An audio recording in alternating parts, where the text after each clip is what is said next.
عليكم. معكم قناة كوثر الشمالية. كنتمنىكم تكونوا على خير وبخير، صحة جيدة. دابا كنقدم معكم واحد المربى كتعدل من الحوامض.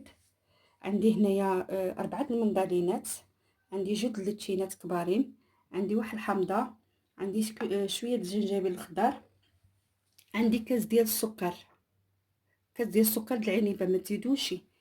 دابا انا غنقطعها معكم.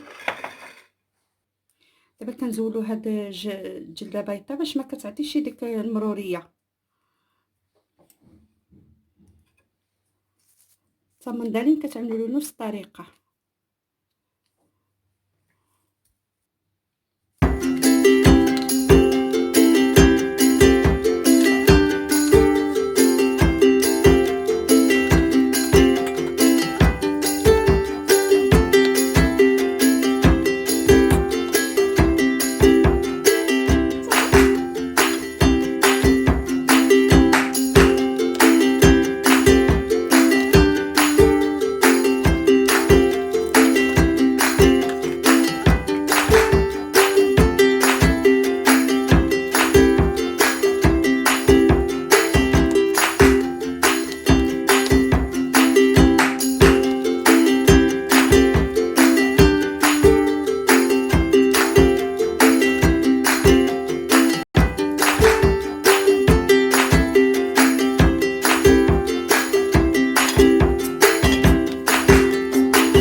غنكب السكر.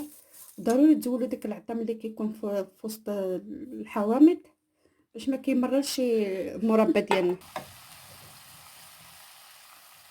دابا كتنقصوا البوطه حتى كيذوب داك السكر.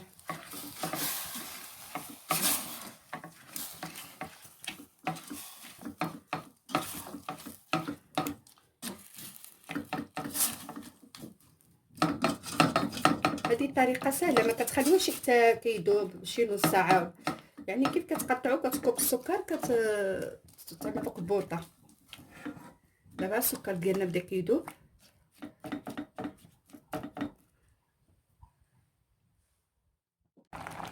دابا ها الكفته ديالنا بدات كتغلى. دابا غنزول لها ديك الرغوه باش ما كتخسرش ديك الكفته ديالنا، وهذه كتجي صحيه احسن من الاخرى كتكون فيها ديك المواد الحافظه، كتجي مزيونه بزاف.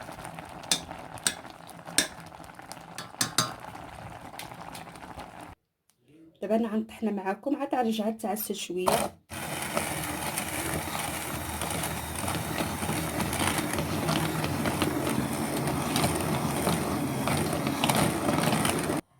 دابا هنا طحنتها نخليها تتعقد معكم شويه. ضروري ديك الرغوه زولوها، هي عاد ملي تبقى تغلى كتعمل ديك الرغوه، وما تزولوش يدكم التحريك باش ما كتلصقش في القاع ديال الطنجره.